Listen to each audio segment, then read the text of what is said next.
तुम्हारा अपराधी मैं हूं पार्वती। मैंने ही तुम्हारे पुत्र का वध किया है।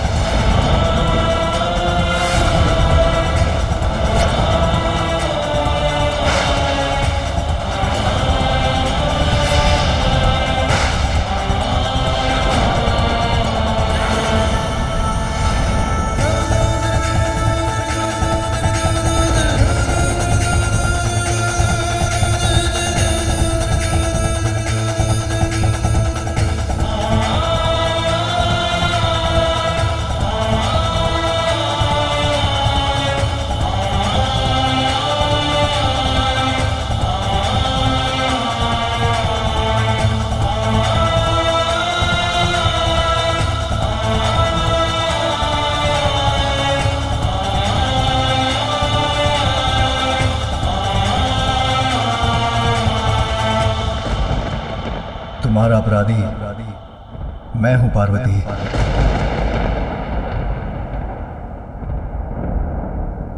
आपने किया मेरे पुत्र का वध, किंतु क्यों स्वामी? ऐसा क्या अपराध किया था उस बालक ने? उत्तर दीजिए। मेरे पुत्र, उस अबोध बालक को प्राण दंड क्यों दिया आपने?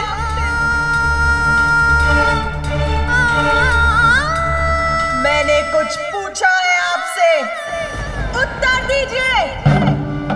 मां कर हृदय पुत्र की मृत्यु का कारण समझाने पर भी कहां समझ सकेगा मां। और तुमसे क्या कहूं, दुखद सत्य तो यह है कि इसके शीश को इसके धड़ से विलग कर इसके प्राण हरने वाला मेरा ही त्रिशूल था। वो बालक जिसका जन्म अभी ही हुआ था, जिसने संसार को जाना तक नहीं था, उसका इतना भयंकर अंत हुआ मेरे ही स्वामी के इस तीक्ष्ण त्रिशूल से। इतना कष्ट हुआ होगा उसे, उसका प्राणांत हो गया। क्यों क्यों हुआ ऐसा? जो मेरे ही हृदय का स्वरूप था, मेरी ही कल्पना से चलना था, जो मेरी ही आज्ञा का पालन कर रहा था, उसके किस दोष के लिए ऐसा भीषण दंड दिया आपने उसे? उसके शीश को कैसे विलग किया आपने?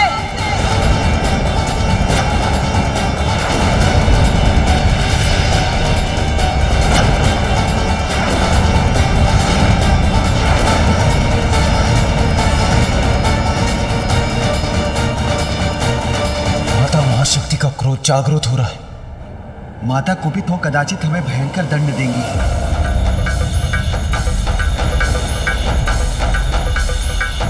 जो हुआ वो अत्यंत कष्टप्रद है मां, किंतु नियति के चक्र से तो मैं भी मुक्त नहीं। ये मैं तुम्हें कैसे समझाऊं?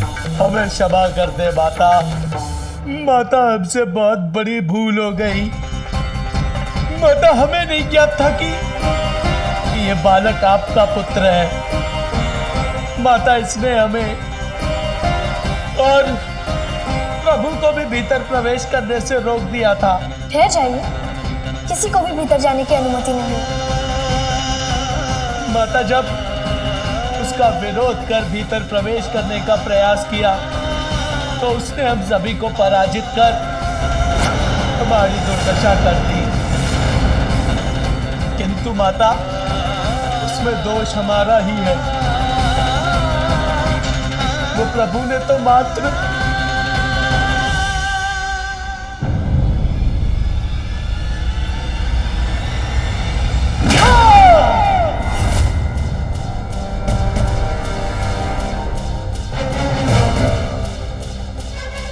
ऐसा रोष जागृत हुआ है माता महाशक्ति का कि उन्होंने नंदी को आकाश के अनंत विस्तार में भेज दिया।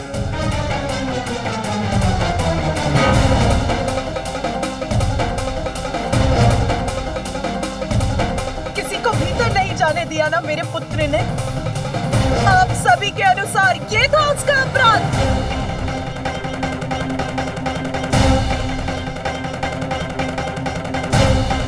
माता के आदेश का पालन करना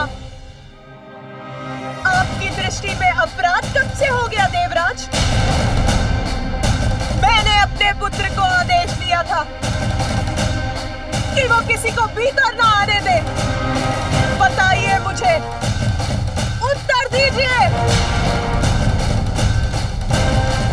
क्या पूर्ण निष्ठा और समर्पण से एक पुत्र का माता की आज्ञा का पालन करना अनुचित है? इसके लिए तो उसे पुरस्कृत करना चाहिए था।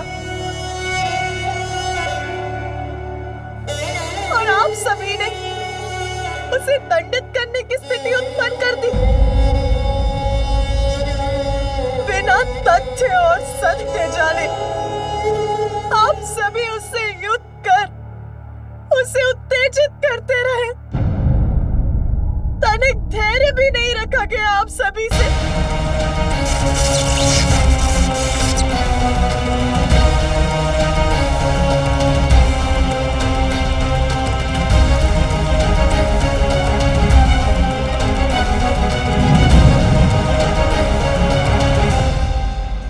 सभी देवता एक साथ होकर एक बालक पर अपना शौर्य प्रदर्शित करते रहे। मेरे पुत्र को अपने प्राण देकर अपनी माता की आज्ञा का पालन करने के लिए विवश कर दिया आप सभी ने। क्यों किया ऐसा?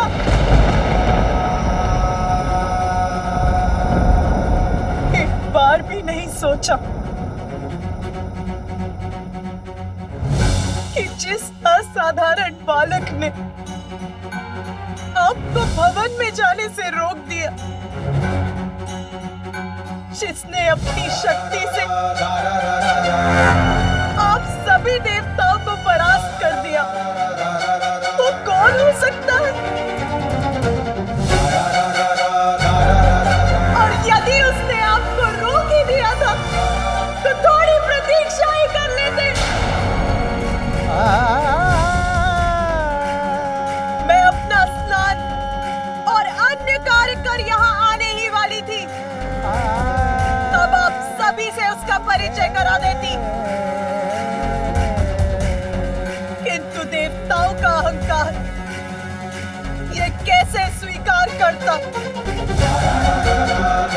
कि एक अल्पायु बालक उनकी शक्ति को ललकारने में सक्षम हो रहा है?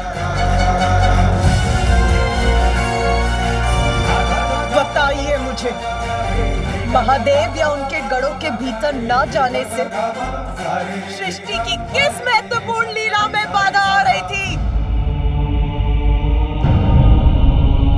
एक बालक से संघर्षरत हो गए आप सभी देवता। क्या यही है आपका पराक्रम?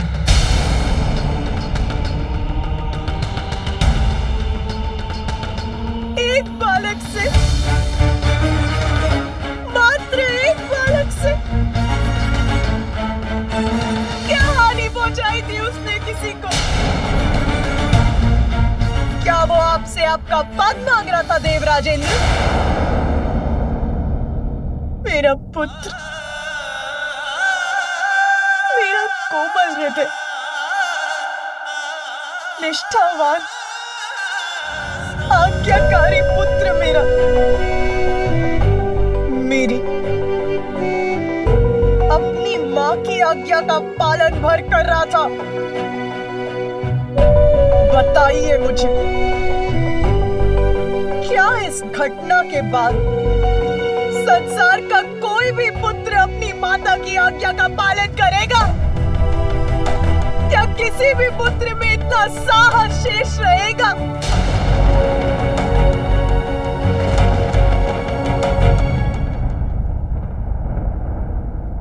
आपको ज्ञात है मैंने पुत्र प्राप्ति के लिए कितनी प्रतीक्षा की है, कितने समय से पुत्र प्राप्ति की प्रबल इच्छा रही है मेरे हृदय में। इसका तनिक भी अनुमान है आपको कि पुत्र प्राप्ति का वरदान प्राप्त करने के लिए मैंने कितने कष्ट सहे हैं? बताइए, है ज्ञात आपको?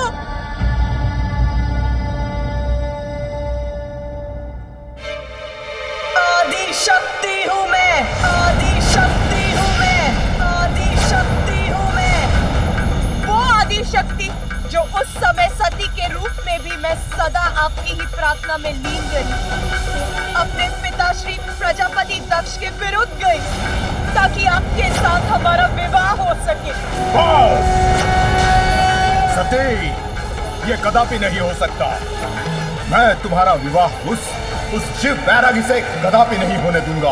अनेकों कष्ट सहे, तब कहीं जाकर ब्रह्मदेव की सहायता से हमारा विवाह हुआ, परंतु उस विवाह के बाद भी मेरे कष्ट कम नहीं हुए।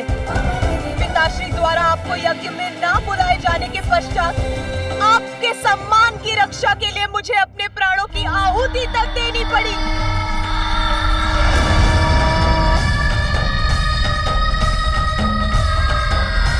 सती का अंत अवश्य हुआ, किंतु उसकी इच्छा पूर्ण रही। इसीलिए मैंने पुनः जन्म लेकर आपको मनाने के लिए वर्षों तक तप किए, ताकि इस बार मेरे पुत्र प्राप्ति की इच्छा पूर्ण हो सके। किंतु आप वर्षों तक समाधि में लीन रहे, आपको तो इसका आभास तक नहीं था। किसी प्रकार पुनः आपसे विवाह हुआ और वर्षों पश्चात जब पुत्र प्राप्ति की कामना की तो देवता अपने अपने संकट लेकर आ पहुंचे। हमें आश्वस्त कीजिए हे दयानिधान कि आपके और माता पार्वती के संयोग से कभी भी कोई भी संतान जन्म नहीं लेगी। मेरे प्रथम पुत्र को आपने उनके कार्यों में लगा दिया, मैंने कुछ नहीं कहा। मैंने द्वितीय पुत्र के लिए पुनः कठोर पुण्य व्रत किया। मुझे एक ऐसी संतान का वरदान दीजिए त्रिमूर्ति के समक्ष गुण हो सके। तथास्तु। पुत्र पाकर एक मां पुनः प्रफुल्लित हुई तो आप सबके साथ मिलकर स्वयं मेरे स्वामी ने इतनी निष्ठुरता के साथ मेरे पुत्र का वध कर दिया।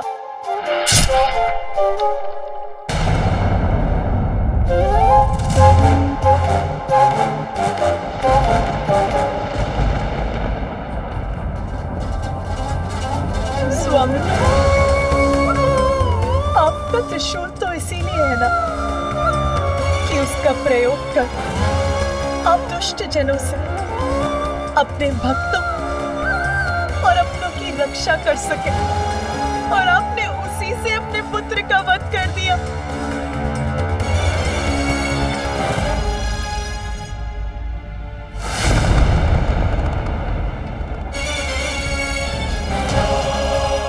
मुझे बताइए महादेव, क्या शीश विलक करने के सिवाय आप कुछ और भी कर सकते हैं? स्मरण है आपको कि सृष्टि के प्रारंभ में आपने काल भैरव का रूप धारण करके ब्रह्मदेव का ही शीश उनके धड़ से विलक कर दिया था, और फिर वीरभद्र का रूप धारण कर आपने प्रजापति दक्ष का भी शीश उनके धड़ से विलक कर दिया।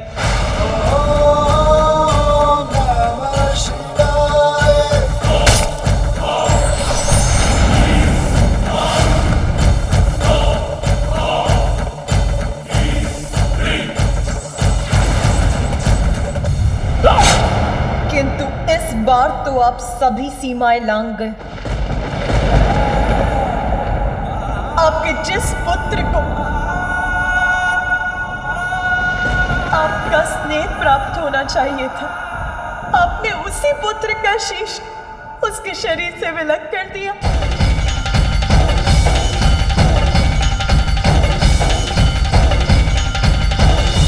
सर्वशक्तिमान है आप, ईश्वर है आप, तो उसका अर्थ ये नहीं कि जब आपकी इच्छा हो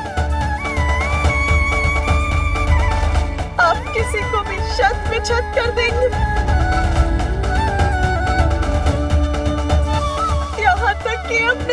पुत्र को भी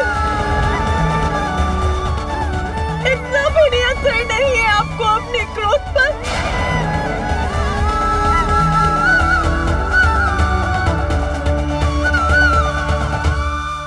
मुझे मेरा पुत्र पुनः चाहिए। आप तो ईश्वर है ना महादेव, मेरे पुत्र को पुनर्जीवित कीजिए।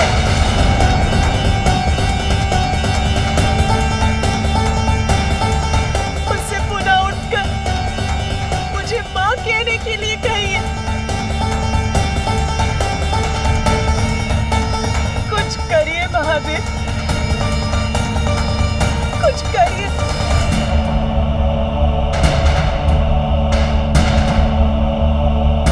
अन्यथा मैं भी अपना नियंत्रण खो दूंगी।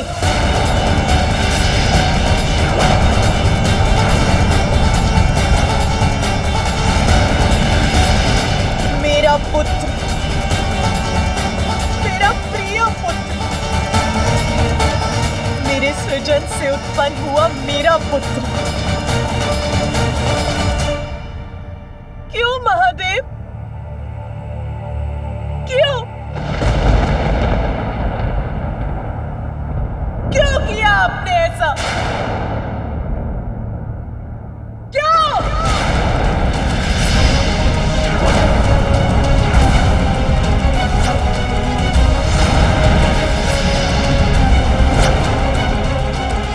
देवी पार्वती का क्रोध अपने चरम पर है और अगर उन्होंने प्रचंड रूप धारण कर लिया तो अनर्थ हो जाएगा।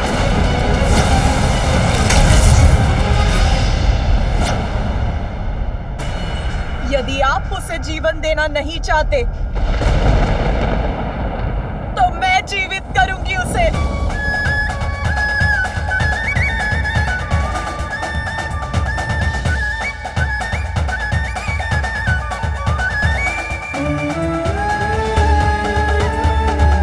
मैंने ही उसका सृजन कर उसे जीवन दिया है, तो मैं ही उसे पुनर्जीवित करूंगी।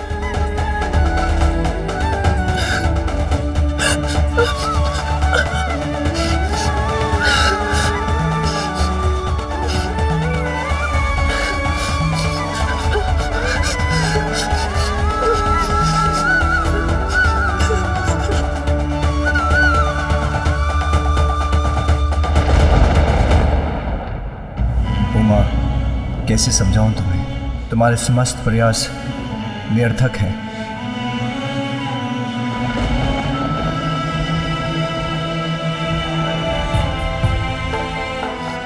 ये क्या हो रहा है? इसका शेष क्यों नहीं बना पा रही हूं मैं? उसे जीवन क्यों नहीं दे पा रही हूं मैं?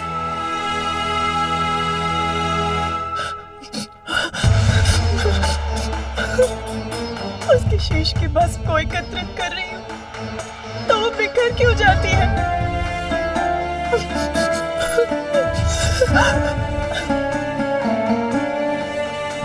रुक जाओ उमा,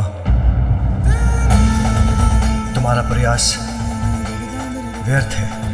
उसकी मां हूं मैं, मेरा प्रयास व्यर्थ कैसे हो सकता है?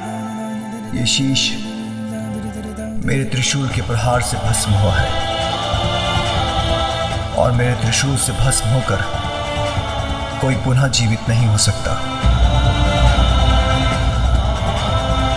इसका शीश सदा के लिए नष्ट हो चुका है।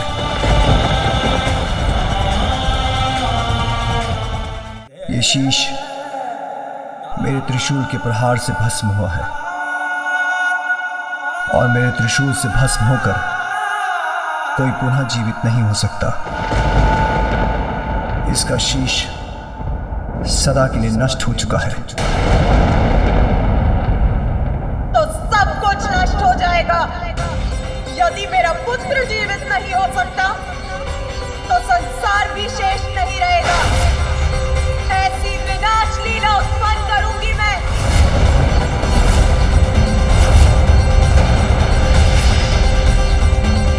आप सभी नारी को क्या समझते हैं? भले ही कुछ भी होता रहे, आप सभी कुछ भी करते रहे और वो शांति से सब कुछ सहती रहेगी।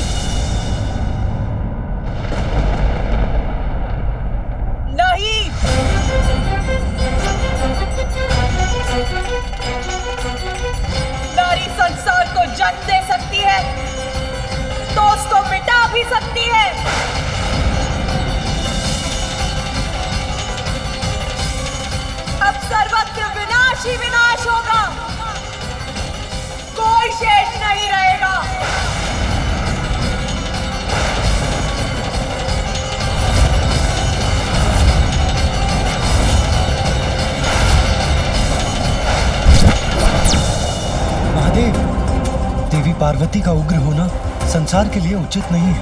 उन्हें रोकिए। यदि वो महादेव के कहे को अनसुना कर दे तो आप ही उन्हें समझाइए प्रिय। अब समझने की आवश्यकता देवताओं को है स्वामी, जिनकी दृष्टि में पार्वती पुत्र का कोई महत्व नहीं था। इस संहार लीला में मैं भी देवी पार्वती के साथ हूँ।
रौद्र रूप से और उनसे उत्पन्न इन महाविद्याओं से कोई सुरक्षित नहीं।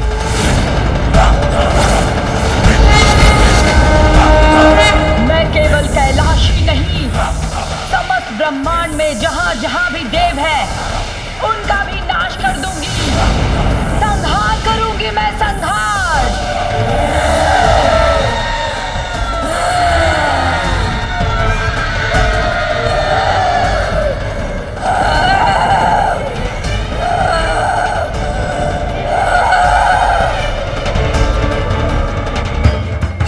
योगिनियां भी माता की देह से उत्पन्न होकर हम पर ही वार करने वाली।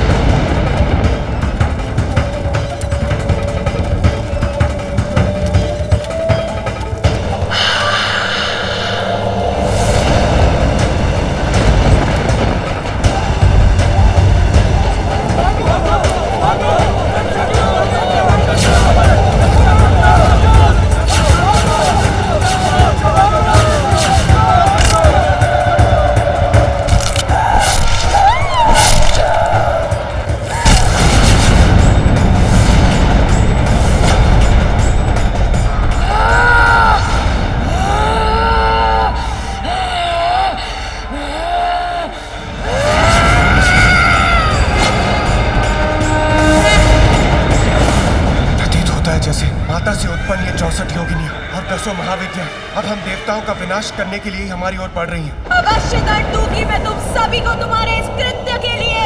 मेरा भीषणकारी क्रोध सभी देवताओं का अस्तित्व मिटा देगा। मेरी क्रोध अपनी भस्म कर देगी तुम्हें। कोई शेष नहीं रहेगा। सबका संहार करूंगी मैं।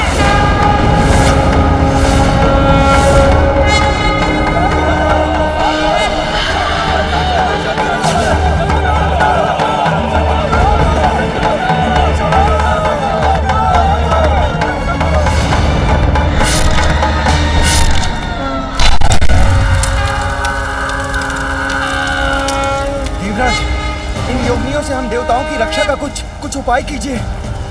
सभी देवताओं को बंधक बना लिया इन 10 महाविद्याओं ने, और 64 योगिनियां भी उनका साथ देने के लिए तत्पर हैं।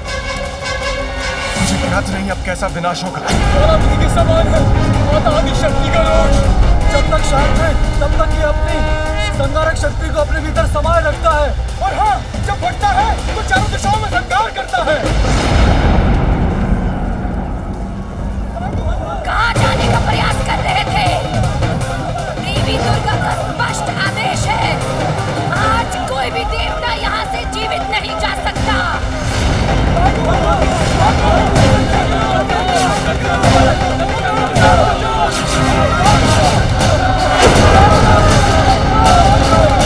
इस प्रकार तो देवी पार्वती सबका संहार करेंगी, सर्वत्र विनाश होगा, नष्ट हो जाएगी सृष्टि।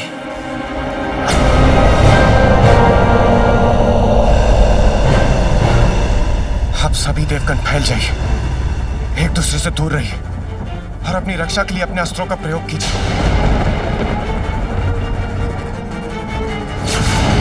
देवगण, बचाइए अपने आप को, रक्षित कीजिए स्वयं को। योगिनियों ने चारों ओर से घेर लिया है, शीघ्र कुछ करना होगा।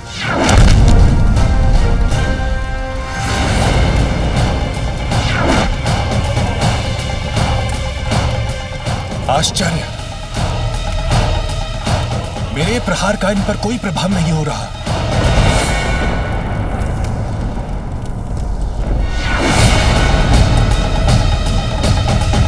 वायुदेव, आज कोई भी अस्त्र शस्त्र अथवा कोई भी तुम्हारी दिव्य शक्तियां, महाशक्ति के क्रोध से तुम्हें अब कोई नहीं बचा पाएगा, कोई तुम्हारी रक्षा नहीं कर पाएगा।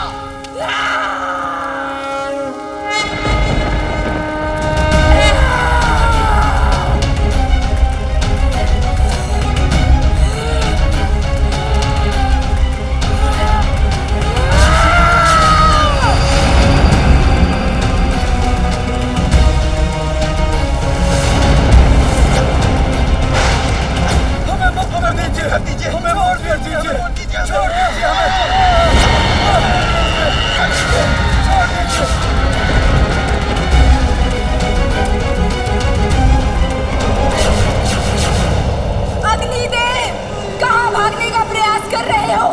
रुको और अपना दंड स्वीकार करो। मुझे पकड़ने की चेष्टा मत कीजिए। मेरी अग्नि सुरक्षा कवच को भेदने का प्रयास किया तो आप भस्म हो जाएंगी।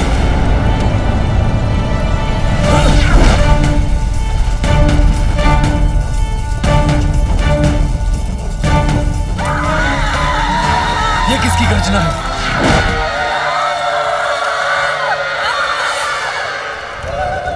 देवी तारा अपने विकराल रूप में। अग्निदेव, उससे अपना बचाव कैसे करेंगे आप?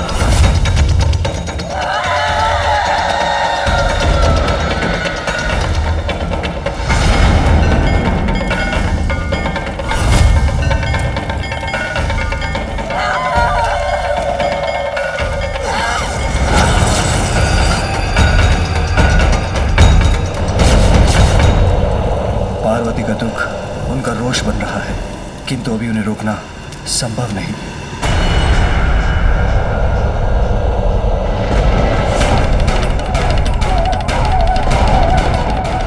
देवी भुवनेश्वरी और देवी कमला अपने हाथों से जिस प्रचंड ऊर्जा को उत्पन्न कर रही है, उससे तो यहाँ उपस्थित कोई देवता नहीं बचेगा।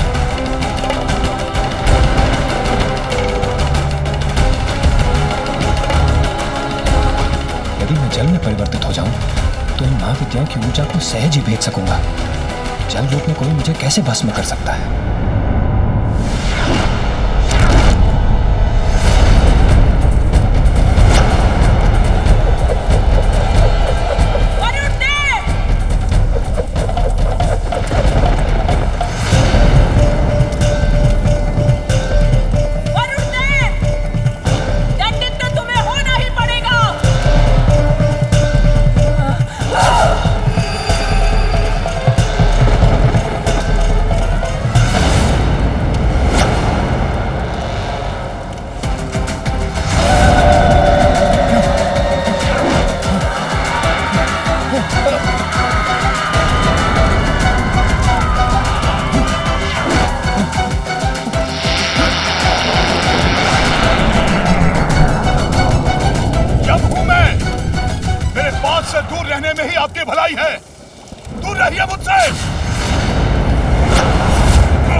जाने देंगी।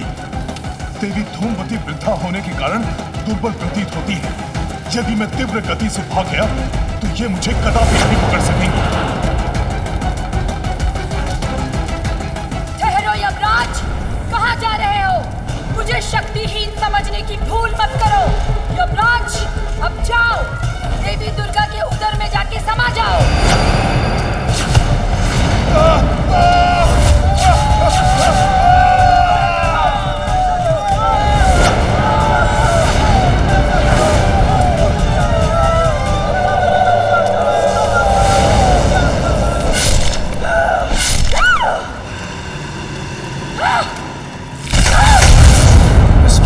समस्त देवताओं का विनाश हो जाएगा और मैं देवराज होते हुए ये नहीं देख सकता। मुझे कुछ करना होगा।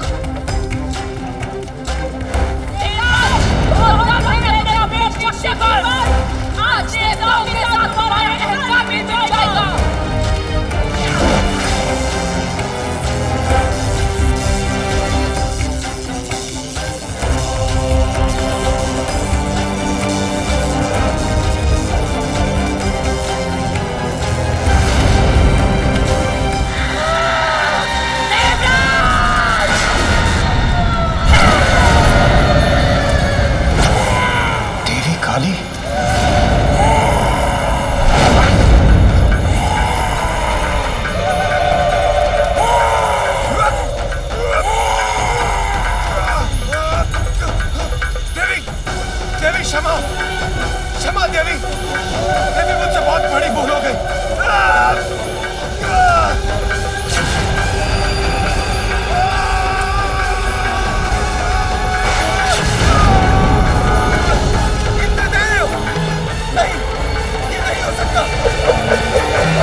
इंद्रदेव की रक्षा तो अति आवश्यक है।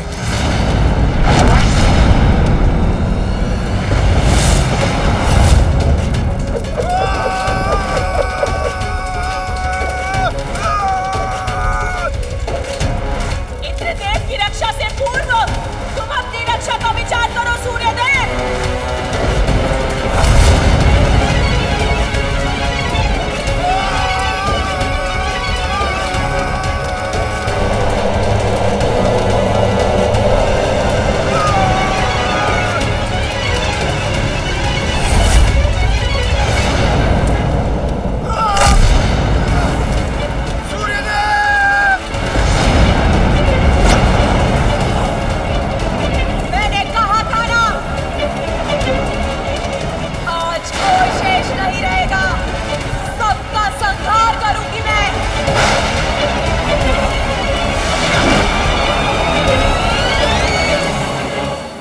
महादेव, अब तो आप ही देवी पार्वती के इस उग्र रूप को शांत कर सृष्टि को संकट से उबारने में समर्थ हैं।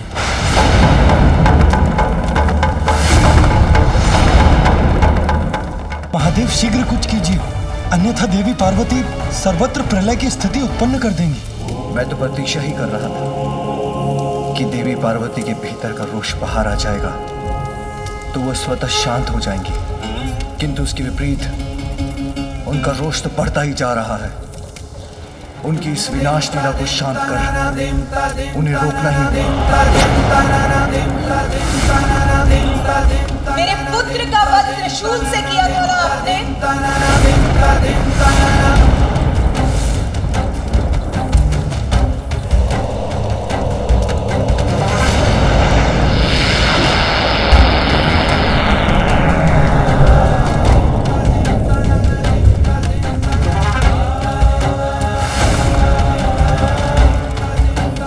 पार्वती, यदि संहार करने से ही तुम्हारा क्रोध शांत होता है तो लो मैं प्रस्तुत हूँ, तुम्हारा दोषी।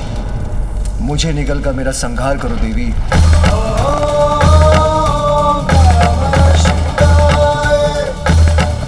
नहीं, ये कैसे कर सकती हूँ मैं? मुझे अपने रोष से मुक्त होना ही होगा। पार्वती, वो तुम्हारा ही नहीं मेरा भी पुत्र था। हाँ, ये सत्य है पार्वती कि मेरे हाथ बहुत बड़ा अनर्थ हो गया है। पिता के हाथ तो पुत्र का हाथ थामकर उसे संसार में चलना सिखाते हैं, उसका मार्गदर्शन करते हैं, और यहाँ मेरे ही हाथों मेरे पुत्र का वध हो गया। किंतु मैं करता भी क्या, उसने विवश कर दिया था मुझे। उमा, मैंने तो पहचाना उसे, किंतु वास्तविकता तो यह है कि अविद्या के कारण वो मुझे, अपने पिता को नहीं पहचान सका, नहीं जान सका कि 84 लाख योनियों के समस्त जीवों का पिता मैं ही हूं। सबके भीतर और बाहर सर्वत्र विराजमान हूं।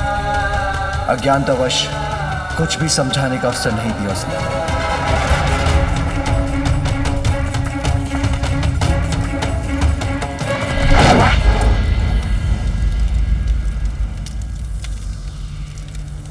तुमने उसे जन्म तो दिया पार्वती, किंतु उचित संस्कार देने का अवसर नहीं मिला तुम्हें। इसलिए उससे अत्यधिक अहंकार था जिसे मिटाना अनिवार्य था। जैसे ब्रह्मदेव के शीश के साथ उनके अहंकार को भंग करना और प्रजापति दक्ष में समाये अहंकार का नाश आवश्यक था, उसी प्रकार हमारे अहंकारी पुत्र के अहंकार को नष्ट ही किया है मैंने। सत्य है पार्वती, सब जीवन का स्रोत भी मैं हूं, किंतु जीवन प्राप्त करने के बाद सभी अपनी इच्छा अनुसार अपने कर्मों का चुनाव करने के लिए स्वतंत्र हैं। हमारे पुत्र ने जिन कर्मों का चुनाव किया उसका परिणाम यही था, वही भुगतना पड़ा उसे।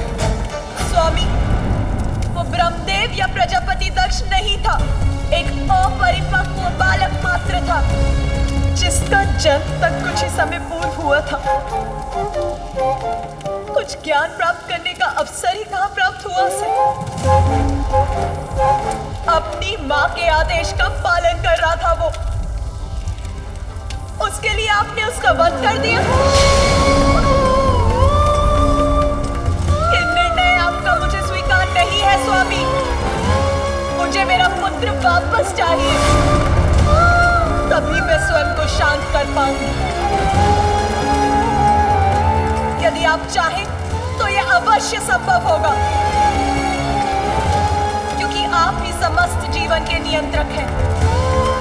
तो हे महादेव, हे देवादिदेव, मुझे मेरा पुत्र लौटा दीजिए, अन्यथा मेरे क्रोध का परिणाम सहने के लिए तैयार हो जाइए।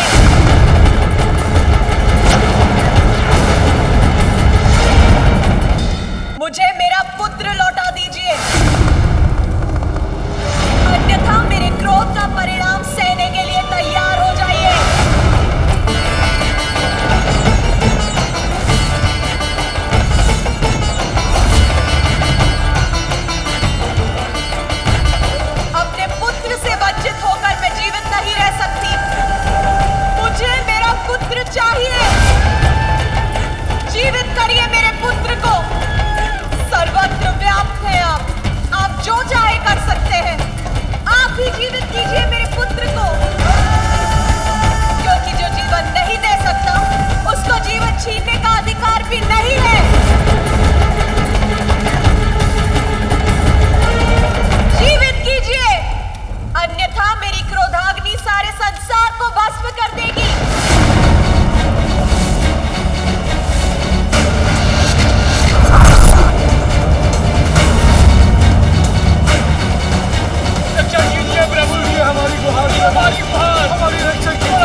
शांत करेंगे माता पार्वती के क्रोध को। कहीं कहीं इस बार मैं उनका लक्ष्य न बन जाऊं। शांत हो जाओ देवी पार्वती, तुम्हें तुम्हारा पुत्र अवश्य प्राप्त होगा।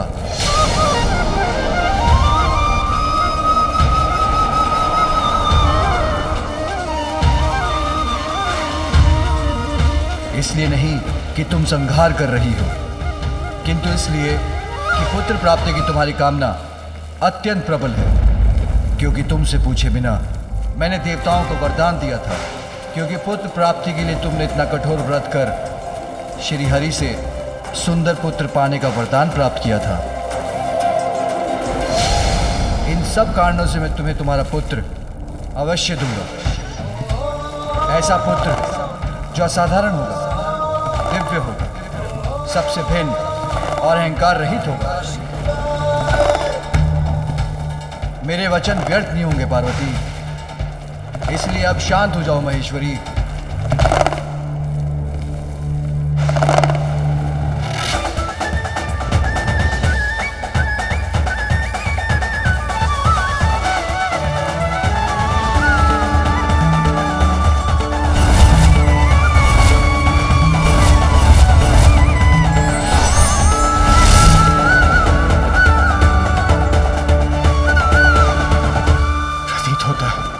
माता का क्रोध शांत हो गया।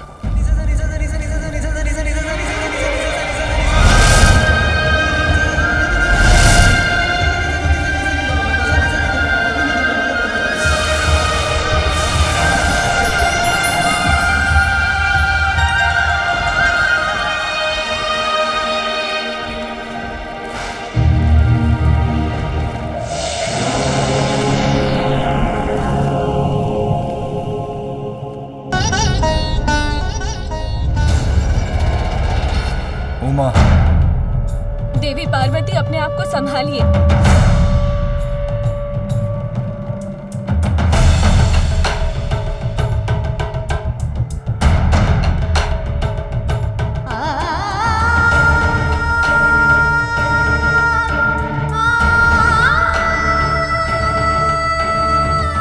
मुझे मेरे पुत्र को देखना है।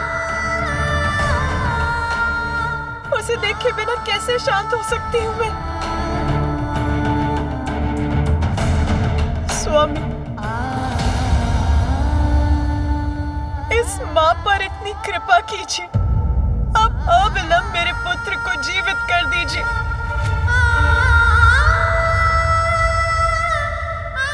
अभी तो मैंने उसका अन्नप्राशन भी नहीं किया। मुझे उस पर अपनी स्नेह वर्षा करनी है, उसे अपने हाथों से खिलाना है, दुलारना है, उस पर अपनी ममता उड़ेलनी है। मैं आपसे विनती करती हूँ प्रभु, आप अपना वचन पूर्ण कीजिए। जीवित कर दीजिए मेरे पुत्र को, जीवित कर दीजिए। देवी, इसमें महादेव का कोई दोष नहीं। ये सब मेरे ही कारण हुआ है।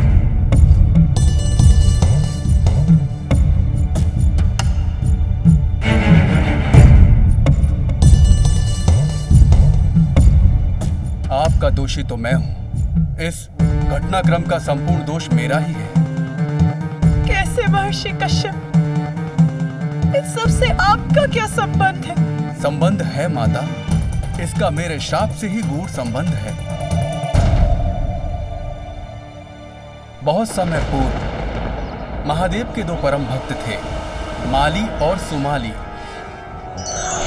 और महादेव ने उन्हें अभयदान दिया था। वत्स, मैं तुम दोनों की भक्ति और तप से अत्यंत प्रसन्न हूँ और तुम्हें अभय दान देता हूँ। दिगंबराय तस्मै नकाराय नमः शिवाय। इसके पश्चात एक बार माली और सोमाली का सूर्यदेव के साथ युद्ध हुआ, जिस युद्ध में सूर्यदेव उनका वध करने के लिए तैयार हो गए। तब माली और सोमाली के अभयदाता महादेव को प्रकट होकर उनकी रक्षा करनी पड़ी। उन्होंने सूर्यदेव पर अपने त्रिशूल का प्रहार कर उन्हें मरणासन अवस्था में उनके रथ से नीचे गिरा दिया। तभी मैं सूर्य का पिता वहां पहुंच गया और मैंने अपने पुत्र सूर्य की देह को दीन अवस्था में पृथ्वी पर गिरा हुआ देखा और तब रोष और संताप से प्रभावित होकर मैंने महादेव को एक अत्यंत अनिष्टकारी श्राप दिया कि जिस प्रकार आज आपके कारण मेरे समक्ष मेरा पुत्र मरणासन अवस्था में गिरा पड़ा है, उसी प्रकार आप स्वयं अपने पुत्र को अपने त्रिशूल से आहत करेंगे महादेव। उस समय मेरे पुत्र की मृत्यु तो नहीं होने दी महादेव आपने, किंतु मैं तो श्राप दे चुका था। वो स्थिर रहा जिसके कारण ही आज यहाँ ये सब घटा। किंतु हे महादेव, आप तो करुणा सागर हैं, सब जीवन के स्रोत हैं, इसलिए मेरी विनती स्वीकार कर मुझे दोष मुक्त कीजिए। अपने पुत्र को जीवित कर दीजिए महेश्वर। आप चाहें तो ये अवश्य संभव होगा। ऋषिवर, अब वही करने का प्रयास करने जा रहा हूं। अब मुझे आज्ञा दीजिए। प्रणाम महादेव, प्रणाम माता।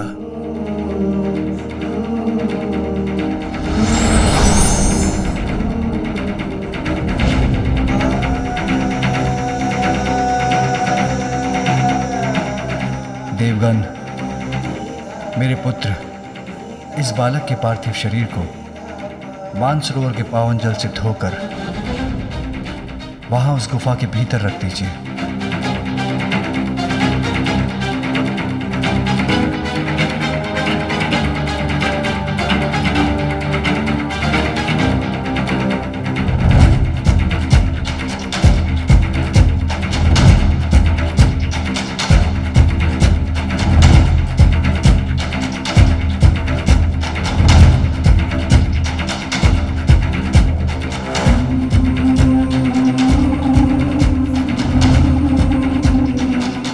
विश्वास रखिए देवी, इसी विधि से उसे मैं पुनर्जीवित कर सकूंगा।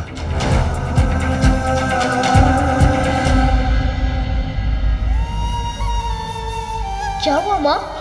आपके मुख पर ये चिंता कैसी? मुझे बताइए माँ, अपनी चिंता का कारण। इस संसार में मैं आपकी सभी चिंताओं को हरने ही तो आया हूँ। माँ का आंचल ही मेरा संपूर्ण संसार है।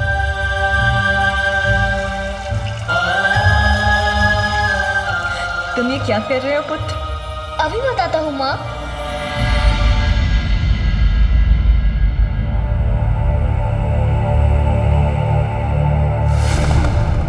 नहीं, अब और नहीं सह सकूंगी मैं। मेरे पुत्र को पुनर्जीवित कीजिए नाथ।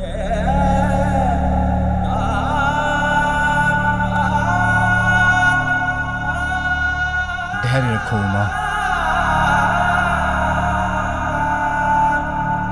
बिना शीश के मैं उसे जीवन नहीं दे सकता।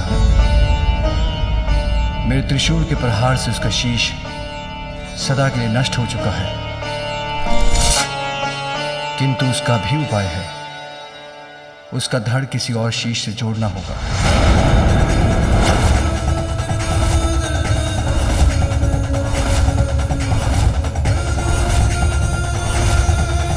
तब मैं अपने पुत्र को पुनर्जीवित कर सकूंगा। क्या किसी और का शीश जोड़ा जाएगा मेरे पुत्र के धड़ पर? किसका शीश होगा वो?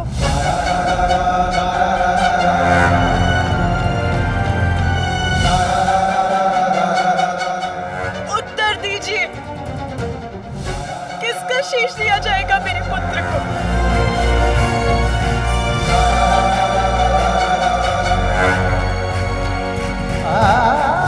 मैंने तुम्हें वचन दिया है उमा, मैं तुम्हारे पुत्र को पुनर्जीवित करूंगा। इसीलिए विश्वास रखो, जो होगा उचित ही होगा। किंतु स्वामी, उसे तो किसी और का शीश धारण करना होगा। किसी और का शीश हम कहां से लेकर आएंगे प्रभु? देवतागण, आप सभी उत्तर दिशा की ओर जाएं। उस दिशा में सर्वप्रथम जो भी नवजात शिशु आपको दिखाई दे, जिसका जन्म कुछ समय पूर्व हुआ हो, उसका शीश ले आए। वही शीश इस बालक का शीश बनेगा।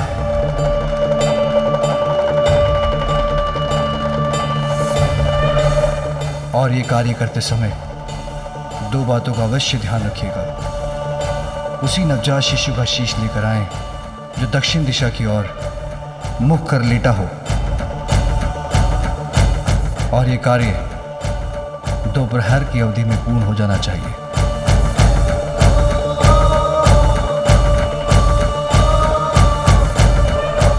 अन्यथा मैं अपने पुत्र को पुनर्जीवित करने में अक्षम बचूंगा।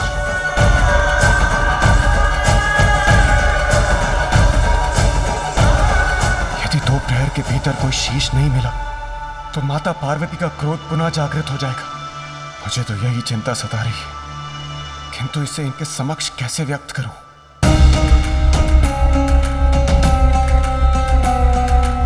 मात्र 2 प्रहर, बस इतना ही अवकाश है मेरे पुत्र के लिए शीश प्राप्त कर उसे पुनर्जीवित करने का। हम प्रयास तो कर सकते हैं इंद्रदेव, पर 2 प्रहर तो बहुत छोटी अवधि है।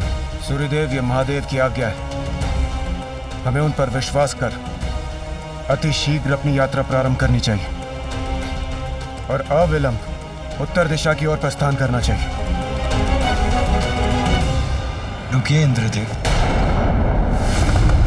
मैं भी आप लोगों की सहायता के लिए आप सबके साथ चलता हूं।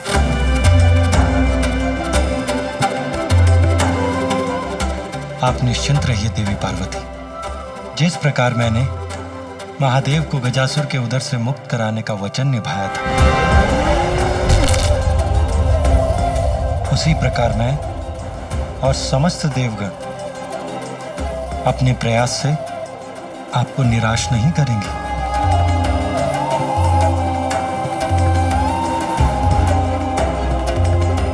आपके इन वचनों से मुझे आश्वस्त करने के लिए अनेकों धन्यवाद भ्राताश्री।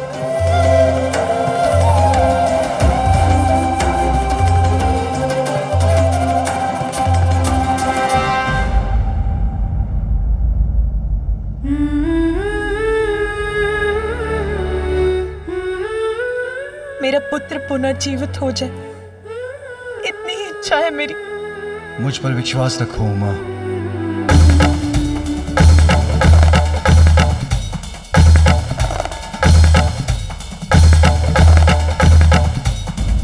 मैं यही हूँ पुत्र, तुम्हारे समीप, तुम्हारी प्रतीक्षा कर रही हूँ, उसी प्रकार जैसे तुम द्वार के बाहर मेरी प्रतीक्षा कर रहे थे। तुम्हें छोड़कर कहीं नहीं जाऊंगी, यही हूं और यही रहूंगी। बस अब तुम शीघ्र आ जाओ पुत्र, शीघ्र आ जाओ।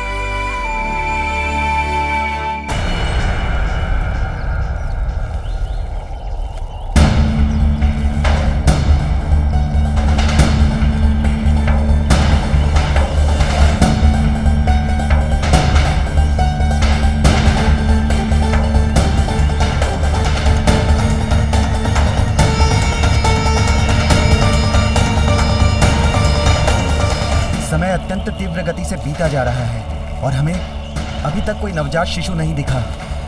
यहाँ तो दूर दूर तक इस सघन वन के सिवाय कुछ दिखाई नहीं देता है। जीवन का कोई चिन्ह तक नहीं है। हे श्री हरि, इस प्रकार हम उत्तर दिशा की ओर बढ़ते रहे तो हम घने वन में प्रविष्ट हो जाएंगे। इस वन में नवजात शिशु कहाँ मिलेगा? देवगण, दिशाओं में सर्वोत्तम दिशा है उत्तर दिशा।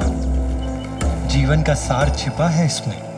जीवन की समस्त सकारात्मक ऊर्जाओं का स्रोत उत्तर दिशा में ही स्थित है।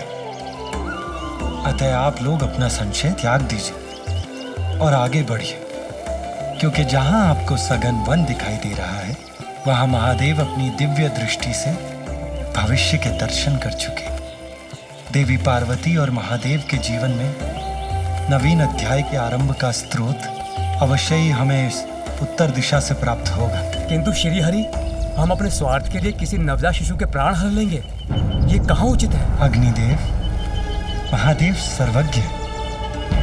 उनकी दृष्टि से कुछ नहीं छिपता, सब कुछ ज्ञात है उन्हें। यदि उन्होंने कुछ कहा है तो उसके पीछे अवश्य ही कोई गूढ़ अर्थ छिपा है। इसलिए आप उनकी बात पर विश्वास कीजिए और उनके आदेशानुसार आगे बढ़िए। और वैसे भी जब मैं आपकी सहायता के लिए आपके साथ हूं, तो आपको किस बात की चिंता?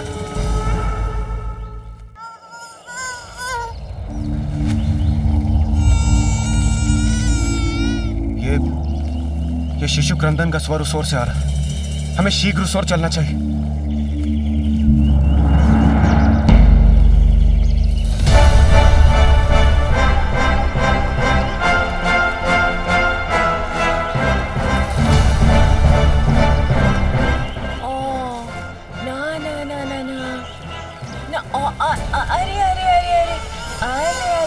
बच्चा, आले आले आले आले आले आले आले, शांत हो जा मेरा लाल, रोते नहीं। तुम्हारी माँ है ना तुम्हारे पास, फिर क्यों रोते हो भला?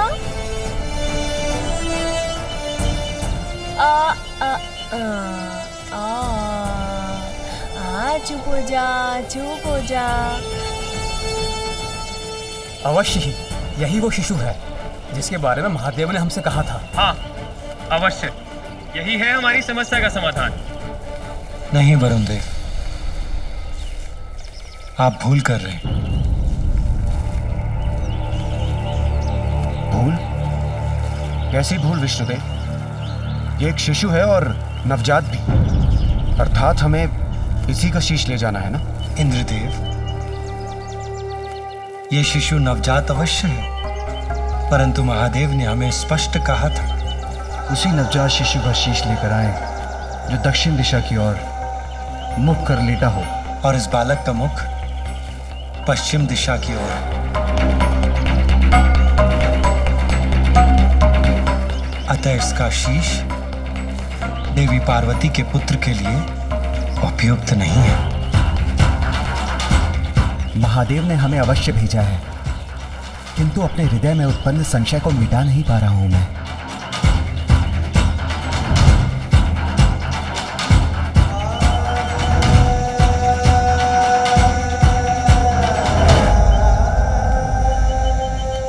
देवगण, इस शिशु को निहारने से कोई लाभ नहीं।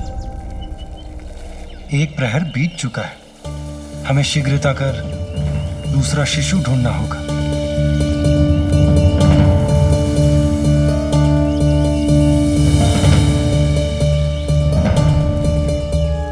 आइए देवगण।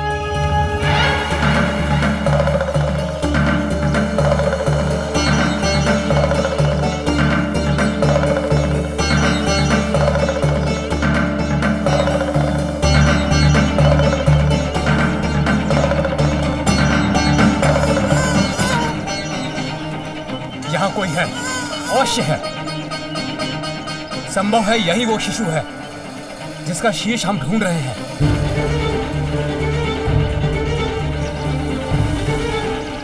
अग्निदेव को कुछ आभास हुआ है, हमें उनकी बात सुननी चाहिए।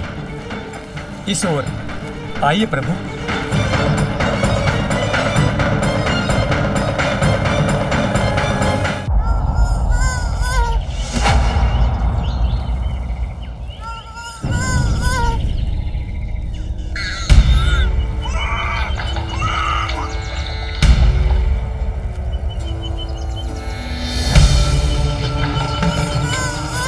विष्णुदेव, देखिए ये यक्षिणी और उसका शिशु,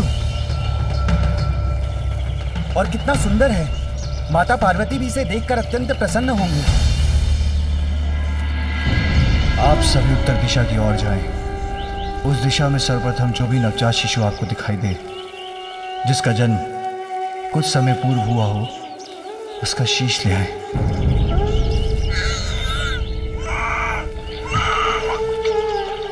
आप लोग पुनः भूल कर रहे हैं देवगण।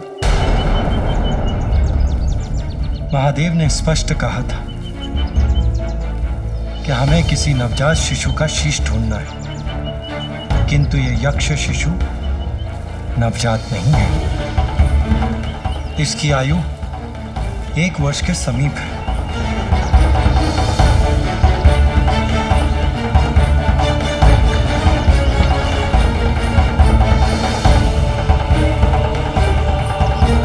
धीरज रखिए देवगण, हमारे पास अभी भी कुछ समय शेष है। हमें रुकना नहीं चाहिए।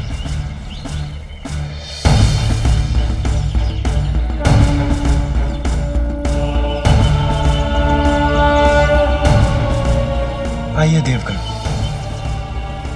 आगे बढ़ते हैं।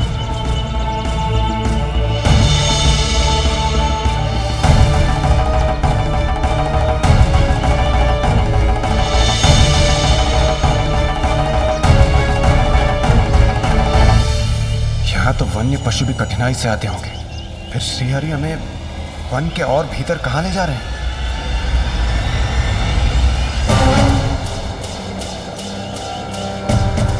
प्रभु श्रीहरि के साथ होते हुए भी मन में शंका उत्पन्न हो रही है। क्या हम किसी शिशु का शीश ढूंढ भी सकेंगे? यहाँ कहाँ मिलेगा कोई शिशु हमें?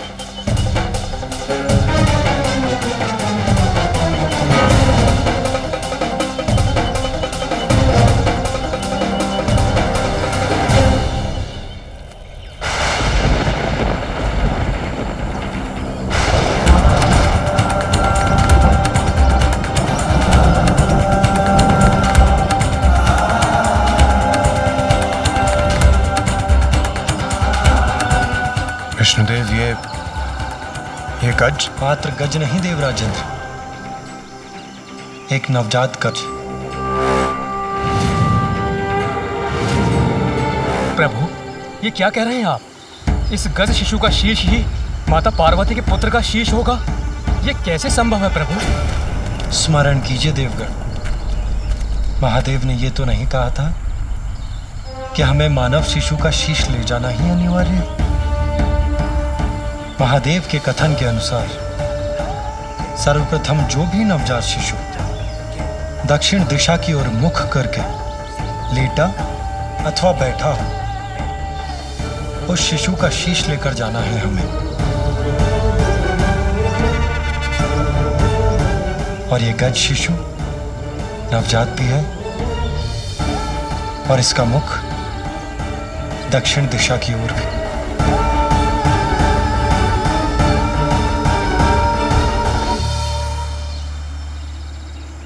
विष्णुदेव, ये गजमाता भी तो माँ है।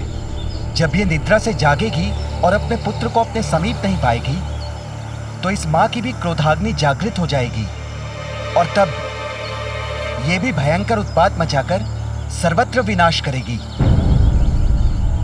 नहीं सूर्यदेव, शिशु के जन्म पर माता उस पर अपना वात्सल्य उड़ेलती है, उसे अपने तन से स्नेहपूर्वक लगाकर उसका पोषण करती है। पल भर के लिए भी उसे अपनी आंखों से ओझल नहीं होने देती। किंतु उसके विपरीत ये गज माता अपने पुत्र से दूसरी ओर मुख करके निद्रामग्न है, अर्थात उसे अपने शिशु का ध्यान भी नहीं। उसने तन और मन दोनों से शिशु का त्याग कर दिया और ये नवजात शिशु अपनी माता के समीप होकर भी इस संसार में सर्वथा एकाकी है। इसे एक मां की आवश्यकता है।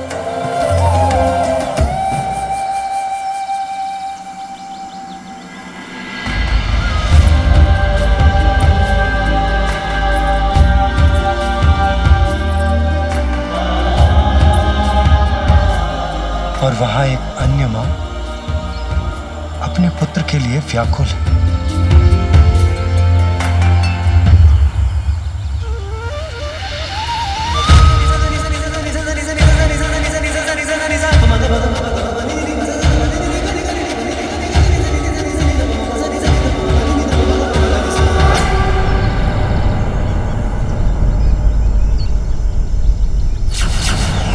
इसके प्राणांत के बाद ये गज शावक मेरे धाम में स्थान पाएगा।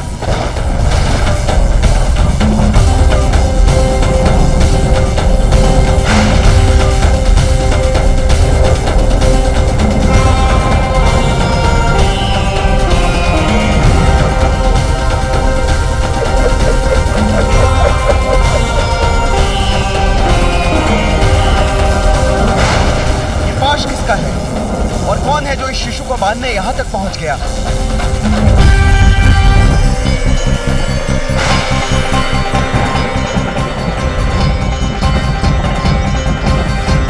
विष्णुदेव, देवराज और सभी देवगणों को मेरा प्रणाम।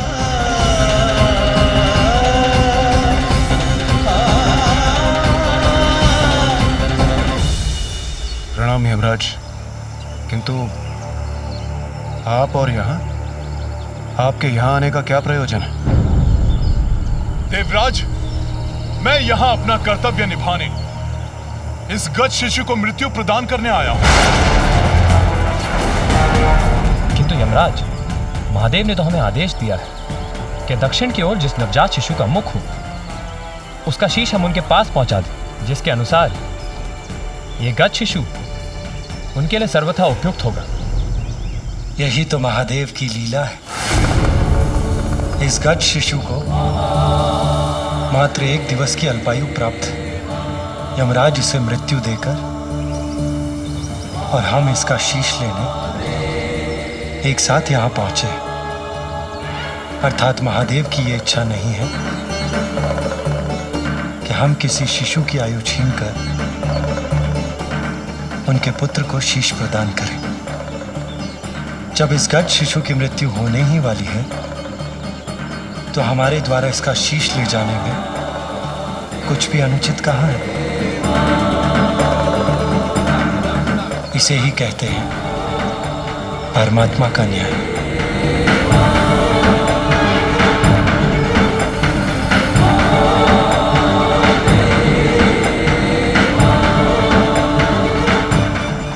श्री हरि, आपके द्वारा इस गज शिशु के शीश को ले जाने के पूर्व मुझे इसके प्राण ले जाने की अनुमति प्रदान करें।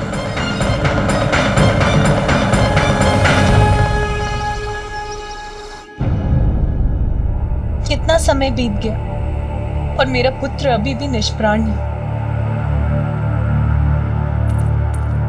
स्वामी,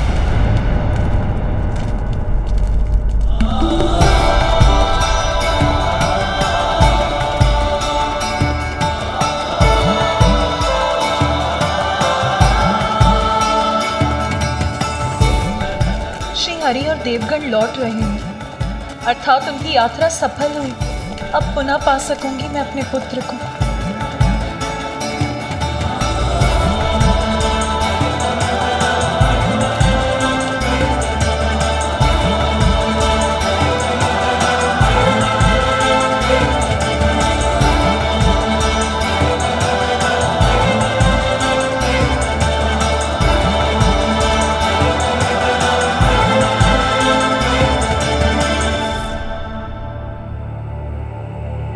वो शीश कहाँ है जो श्री हरि और देवगण अपने साथ लाए हैं? अब तो वही शीश मेरे पुत्र का शीश होगा।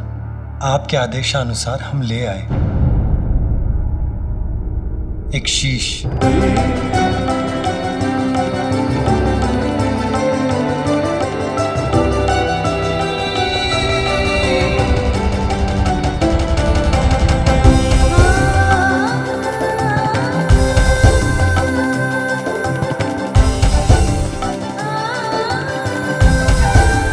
सूर्यदेव इस शीश को लेकर उस गुफा के भीतर जाएं, जहां हमारे पुत्र का पार्थिव शरीर स्थित है।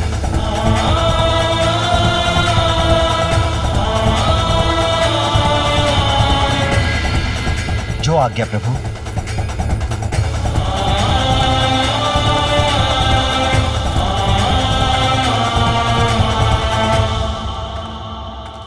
प्रभु,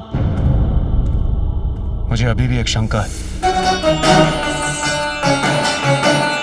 हम नवजात शिशु का शीश तो ले ही आए, किंतु उसे आपकी और माता पार्वती के पुत्र के धड़ से कौन जोड़ेगा प्रभु? इंद्रदेव, देवराज होने के नाते इस प्रश्न का उत्तर तो आपको भी ज्ञात होना चाहिए। ये कार्य अश्विनी कुमार करेंगे देवराज। आपको तो ज्ञात ही है, वो अत्यंत निपुण शल्य चिकित्सक हैं।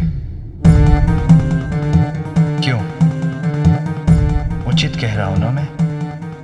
जी प्रभु। देवराज इंद्र को तो अवश्य ज्ञात होगा जब अश्विनी कुमारों ने ऋषि दधंग का शीश उनके धड़ से विलग करके उसे पुनः उनकी देह से जोड़ दिया था। ऋषि दधंग को ब्रह्म विद्या का गूढ़ ज्ञान प्राप्त था। ये वो वैदिक विद्या है जिससे देवता देवत्व के चरम तक पहुंच सकते हैं। देवराज इंद्र ने उनसे यही विद्या सीखने का प्रयास किया। मैं देवराज इंद्र हूँ और मैं यहाँ आपसे ब्रह्म विद्या सीखने आया हूँ, इसलिए ये विद्या मुझे सिखाने की कृपा करें। देवराज, ये विद्या तो केवल उन्हें ही सिखाई जा सकती है जो किसी भी अवस्था में इसका कोई दुरुपयोग ना करे। आप देवराज अवश्य हैं, किंतु मुझे यह विश्वास नहीं है कि ये विद्या आपको सिखाना संसार के हित में होगा। ऋषिवर, आपने देवराज इंद्र को यह विद्या सिखाने से मना किया। अगर यह विद्या मुझे प्राप्त नहीं हो सकती तो किसी और को भी नहीं दी जा सकती। याद रहे, यदि आपने अपने इस मुख से अपनी यह विद्या किसी और को सिखाई तो उसका भीषण परिणाम झेलने के लिए तैयार हो जाइए। मैं आपके शीश को आपके देह से विलग कर दूंगा। किंतु ऋषि दधंग ने इस विद्या को देवराज को देने से मना कर दिया। किंतु उसके कुछ समय पश्चात ही अश्विनी कुमार ऋषि दधंग से ब्रह्म विद्या सीखने के लिए पहुंचे। ऋषिवर, प्रणाम ऋषिवर। ऋषिवर, हम अश्विनी कुमार आपसे ब्रह्म विद्या सीखने के लिए आए हैं। इस विद्या का ज्ञान हमें हमारे कार्य में और कुशल बना देगा। यदि आपने अपने इस मुख से अपनी यह विद्या किसी और को सिखाई तो उसका भीषण परिणाम झेलने के लिए तैयार हो जाइए। मैं आपके शीश को आपके देह से विलग कर दूंगा। देवराज की चेतावनी को मुझे इन्हें संकेत द्वारा ही बताना होगा। आप किसी भी प्रकार की चिंता ना करें। हम शल्य चिकित्सा में इतने निपुण हैं कि शरीर से विलग कोई भी अंग को जोड़ने का सामर्थ्य रखते हैं। इस प्रकार ऋषिवर अपने मुख से अश्विनी कुमारों को ब्रह्म विद्या का ज्ञान नहीं देंगे, और यदि देवराज इंद्र कुपित होकर उनका शीश विलग करते भी हैं तो वो मात्र। किंतु देवराज इंद्र को इसकी सूचना प्राप्त हो गई और वो इससे अत्यंत कुपित हो उठे कि उनकी चेतावनी के बाद भी ऋषि दधंग ने अश्विनी कुमारों को ब्रह्म विद्या सिखाने का साहस किया। ऋषि दधंग!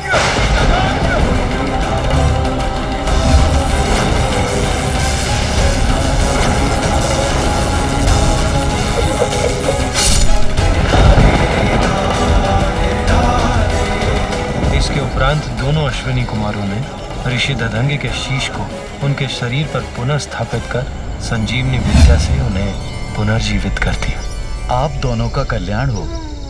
आप दोनों ने मात्र मेरे जीवन की रक्षा नहीं की, अपितु मेरे धर्म को भंग होने से भी रक्षित किया है।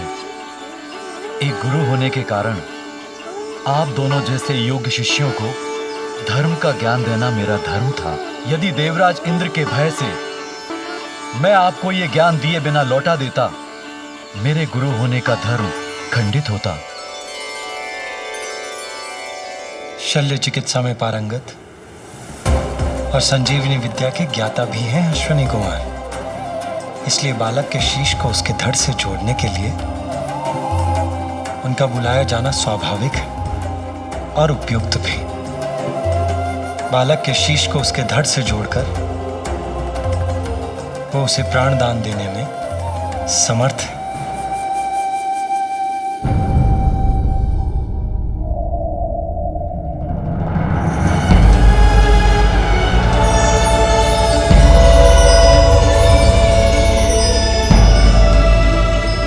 प्रणाम त्रिदेव।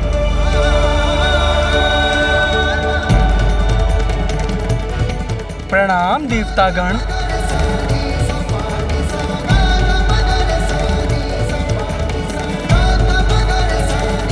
अश्विनी कुमार, मेरे कहने पर विष्णुदेव, इंद्रदेव एवं अन्य देव एक नवजात शिशु का शीश लेकर आए हैं।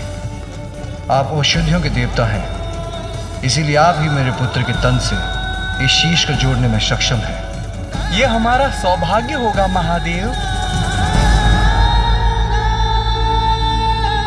अब आप अपना कार्य आरंभ करें।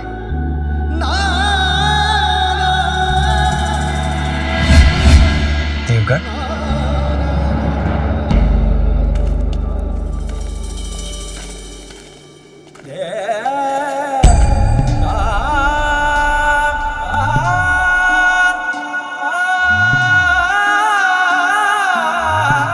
निश्चिंत रहो पार्वती, कुछ ही समय में तुम्हारा पुत्र पुनः तुम्हारे साथ होगा।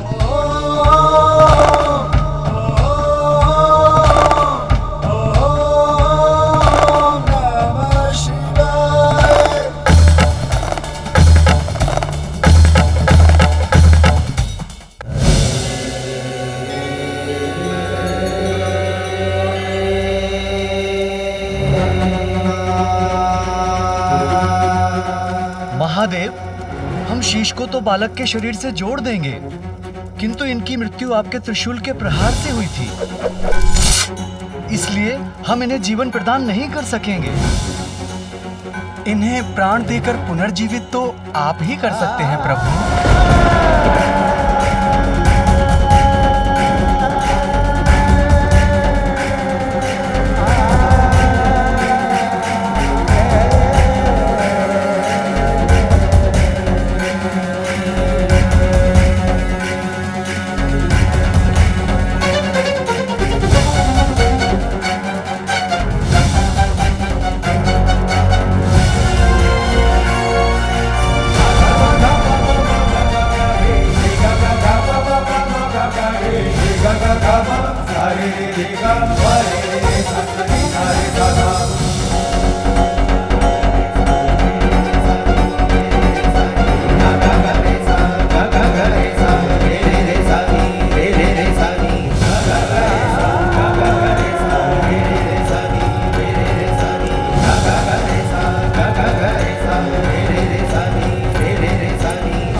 हमने अपना कार्य कर दिया प्रभु।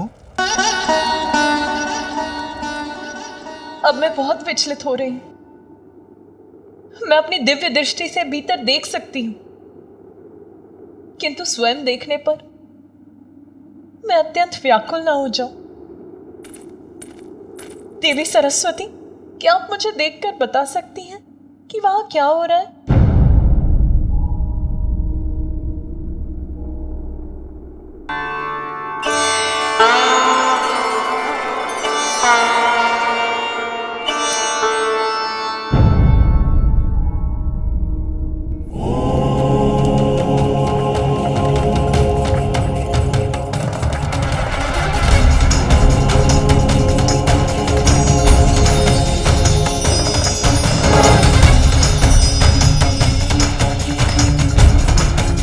देवी पार्वती, महादेव आपके पुत्र को प्राण दे रहे हैं।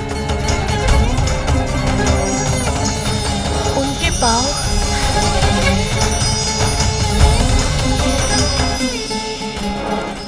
और अब उनका उदर जीवन से स्पंदित हो रहा है।